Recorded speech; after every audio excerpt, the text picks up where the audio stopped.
Rabbi Korsia is the spiritual leader of France's 500,000 Jews, the largest Jewish population in Europe and still the second largest Jewish diaspora in the world after the USA. Canada's third. But living as a Jew in France has been tricky to navigate in the 21st century, in a country where secularism is enshrined in law, which means no religious symbols are permitted to be worn in schools or government spaces, and that includes kippas. Plus, with France housing Europe's largest Muslim community, with over 5.5 million Muslim residents, whenever anti-Israel sentiment flares up, local Jews become the targets. The Jewish community records hundreds of anti-Semitic incidents every year. In fact, in 2014, when Korsia was first elected Chief Rabbi, right away he had to steer his community through the violent attacks on French Jews linked to the rise of Islamic terrorism around the time of the Intifadas. There were the murders at the Charlie Hebdo newspaper office and at the Kosher City supermarket, and most recently, the killing of 65-year-old Sarah Halimi by an attacker who yelled Allahu Akbar before he threw her over the balcony. But French courts didn't punish him because he was high on drugs at the time. The anti-Semitism wasn't taken into account, which left the Jewish community bitter ever since. Tens of thousands of French Jews left for Israel in the last decade, and about 650 French Jewish families have come to Montreal for a new life and are still coming. But Korsia has long called on his community not to leave unless it's for Zionistic reasons. But in Paris, it's so easy to be Jews. There is many synagogues, there is many schools, there is many stores, there is many restaurants. Everyone have to find his equilibre. I'm Ellen Besner, and this is what Jewish Canada sounds like for Monday, July the 24th, 2023.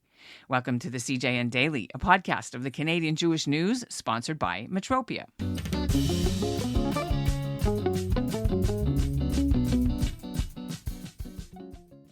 Rabbi Korsia does have some Canadian roots. His grandparents lived in Montreal 30-odd years ago, and that's when he made his first and only other trip to our country as a student.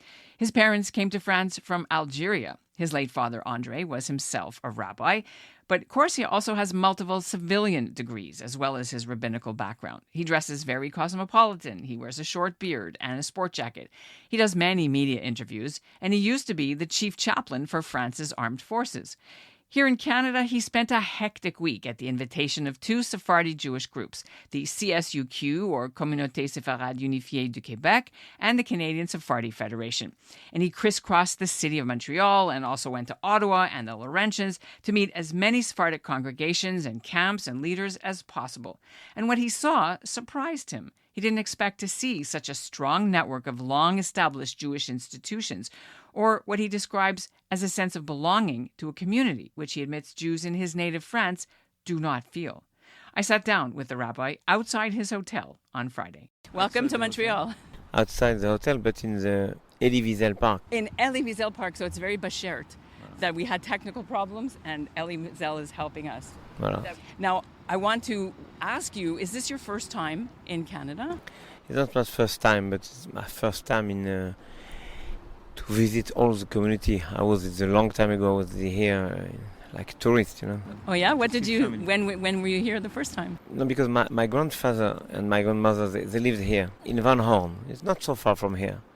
But it's a long time. I came for a wedding.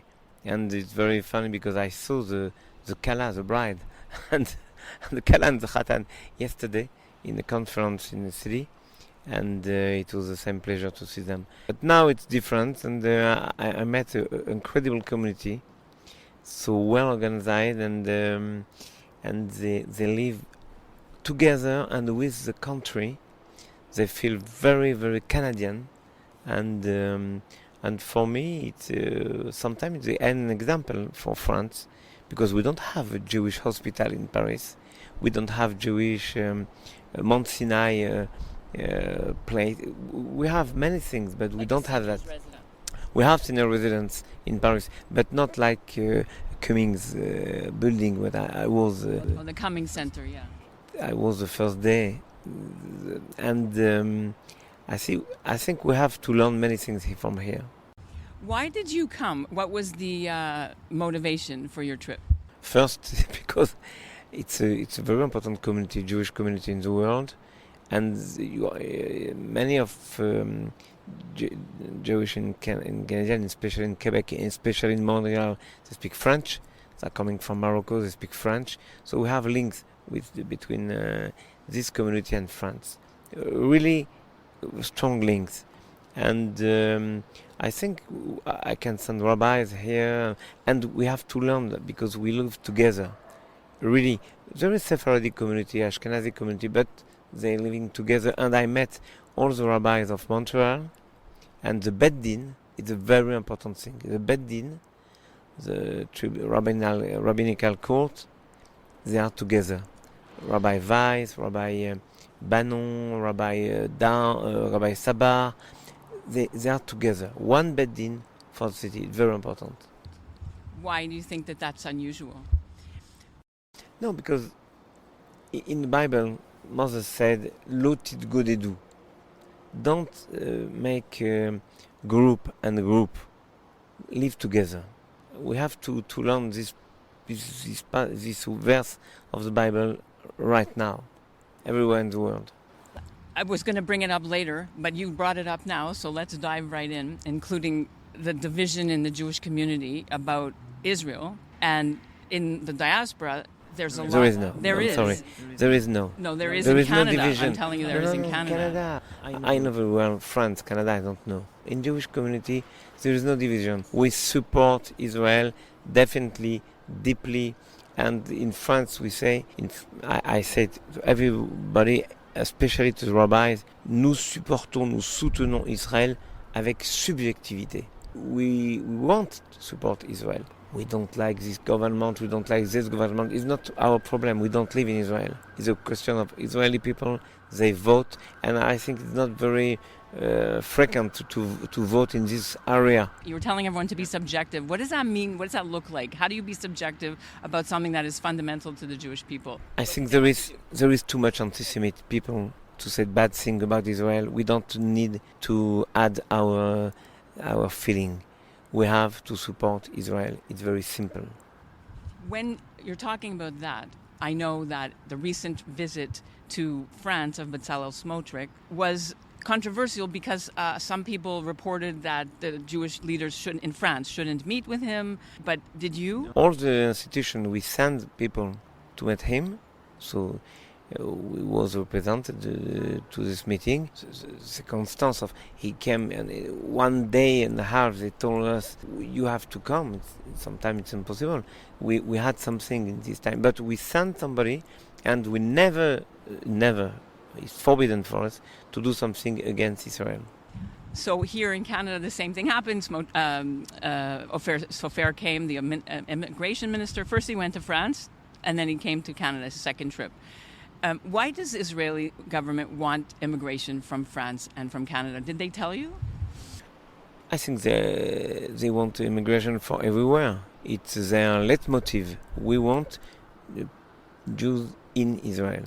So I think that in the Bible, in the Talmud, it's wrote that we can live outside Israel, but to help Israel, to be in link with Israel, and to support Israel. It's what we are going to do in France.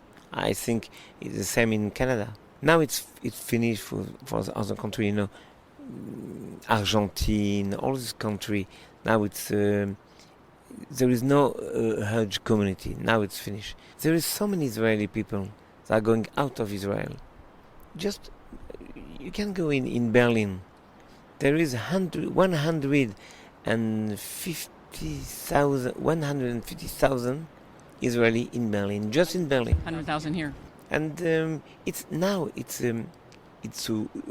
world is like this. We are not all time in our country. We can move. Our children are moving. They have a part of their study in this country, in other country.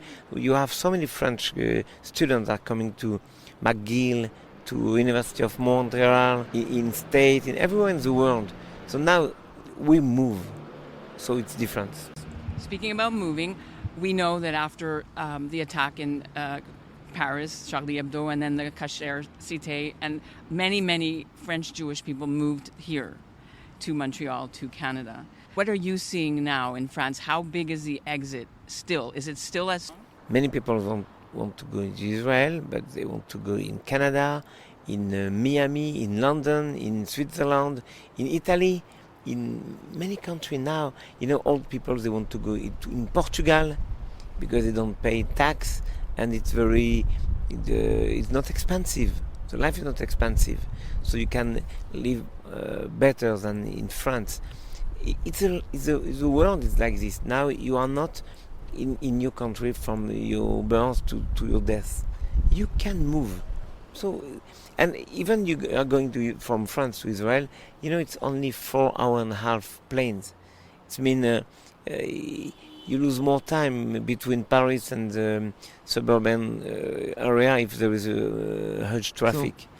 So you've been optimistic, if I can interrupt, about telling your community to stay and only go to Israel or elsewhere for not for economic reasons, but for faith reasons. I read that. Is that no? Just to be cool, because here I understand that here the life is more easy. There is many Jewish area, Hampstead. I was in Hampstead, in Côte Saint-Luc, in many places. The Jewish life is more easy. But how is it for Jewish life in Paris now? Can people walk outside and getting attacked? Because I know during the recent shooting of the Algerian teenager, there were some also Jewish people that were attacked. I want to hear about that. I was in Côte Saint-Luc. I saw many people are going to synagogue in the morning. But you can see exactly the same in Paris, in many, many areas of Paris. It's been all over Paris. People are living their Jewish life in Paris because we have the possibility to live in France without any problem. But we have the same problem than all French people. It's a risk of terrorist attack. We have the risk of the violence. We have all the same risks than our citizens. So the actual anti-Semitic attacks, you're saying in France that we shouldn't think that that's separate? Because I don't believe that to be the case. From what we hear here with the murder of Sarah Halimi, and it was anti-Semitism, and shops are getting attacked, and Toulouse. I mean, of course, that was anti-Semitism and Semitism, right? But in Pittsburgh too, in Jerusalem too, in Canada too, and in London too. Something can happen everywhere. Everywhere, it means everywhere. It's now our life, not only because we are Jews. Of course, it's more dangerous. But like citizen of a democratic country, it's like this. We have to live with a part of fear, and for that we learn very well from Israeli society. They are what we call in French resilient. After a terrorist attack, they are going to the bar to drink things. And I remember after the attacks in Paris, in what we call terrasse de café, and the Bataclan, a concert, we have almost 200 died. And I remember many of commentary was, we have to see Israeli society.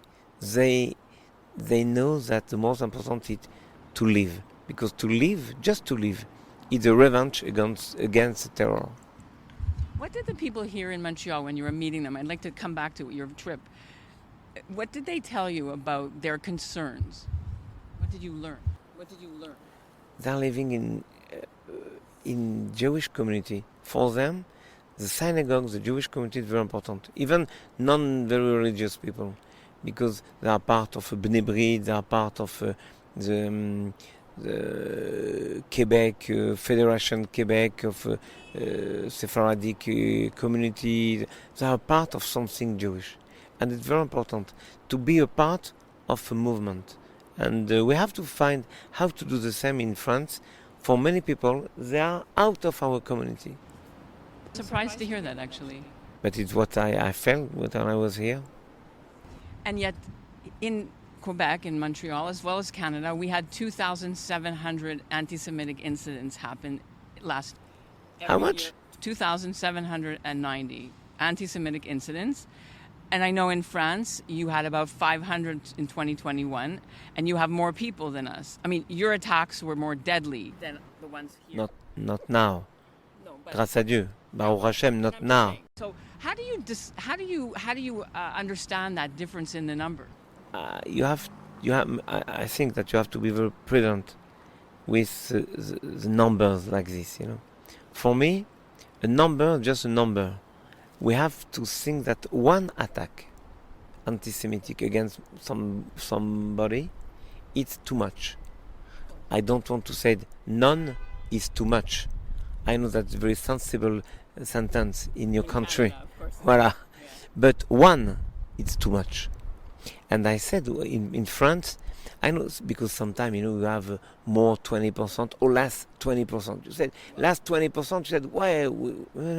Last 20%. It means there is 300 people. They had a problem in this year. I think we can't accept even one anti-Semitic act.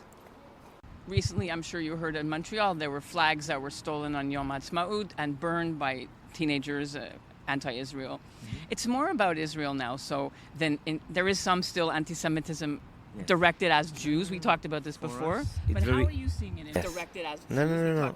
Our president said in the commemoration of Shoah, anti-Zionism is anti-Semitism. It's very simple. There is no discussion on that. Because if you don't like Honduras, you don't like Maduro, you don't like Chavez, or Venezuela, you don't like Maduro. But you don't say that you don't want that Venezuela exists. In Israel, they don't, even they say we don't like this one or this one or this one, they don't want that Israel exists. It's different.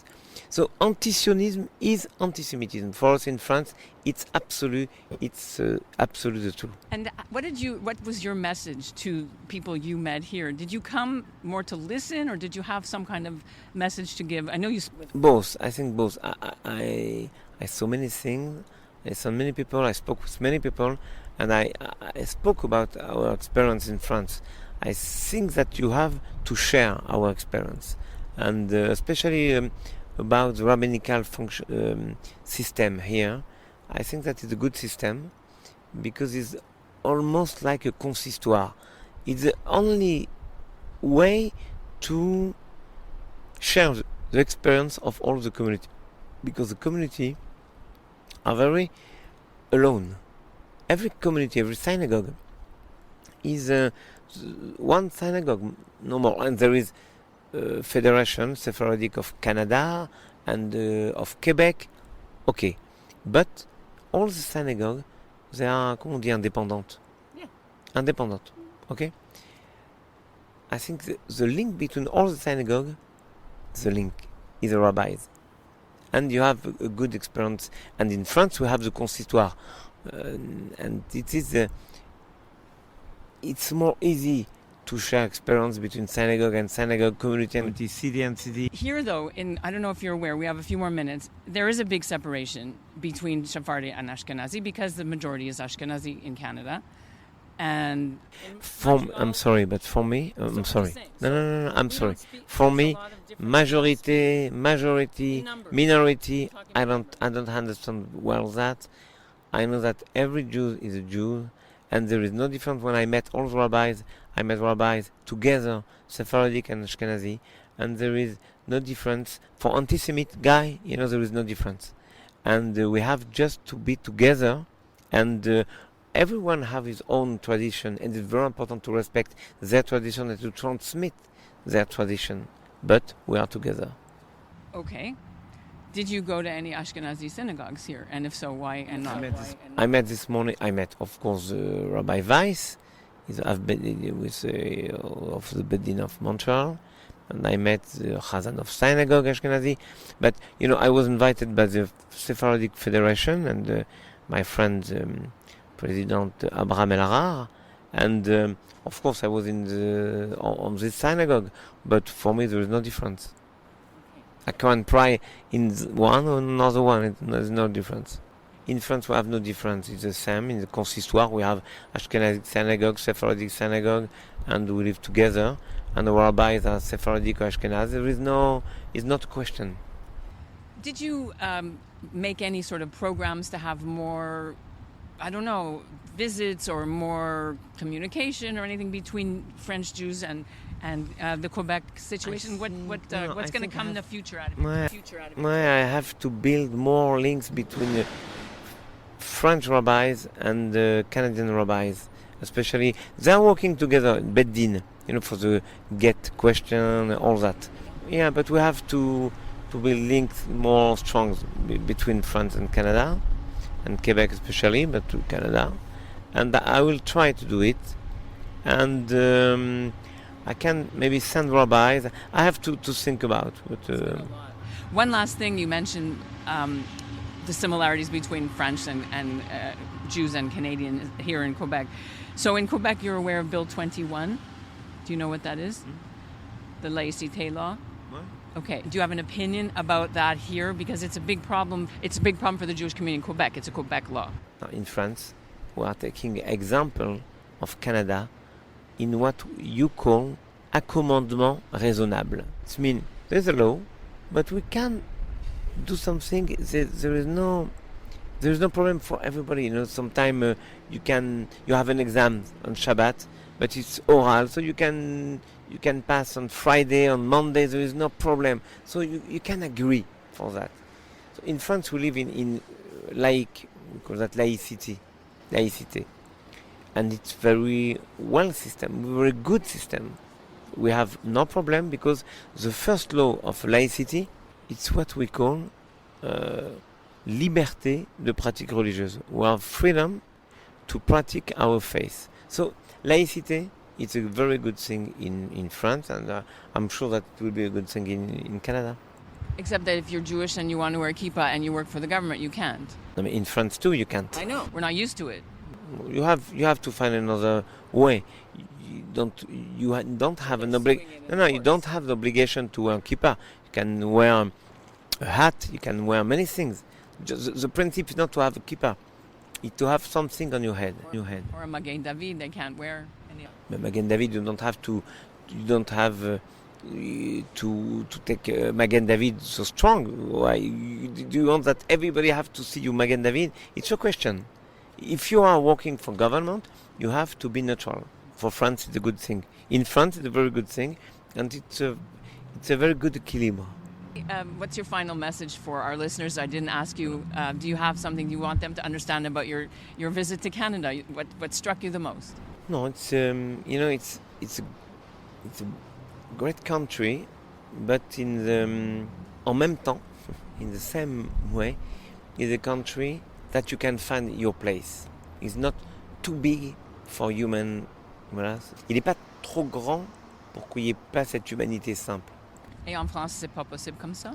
Si, en France, oui. Mais en France, j'y suis habitué. Ça m'étonne de retrouver la même simplicité à l'étranger. Parce que, naturellement, on associe plutôt le Canada aux États-Unis, et c'est différent. Très différent.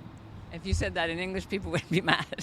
No, je pense. I think that usually we compare Canada to state, but really Canada is very, very close than France. The spirit, the capacity to be with other people. There is no sentiment of state, country so strong that you can't find your place. You can find your place. One last thing, did you get to taste any Montreal bagels? Did you try any Canadian Montreal culinary Jewish things like Montreal bagels? Have you had those? No, the most important thing is the poutine. Kosher poutine. Of course. Did you have? Of course, but I knew that from a long time. But now I try to find the ben à l'érable.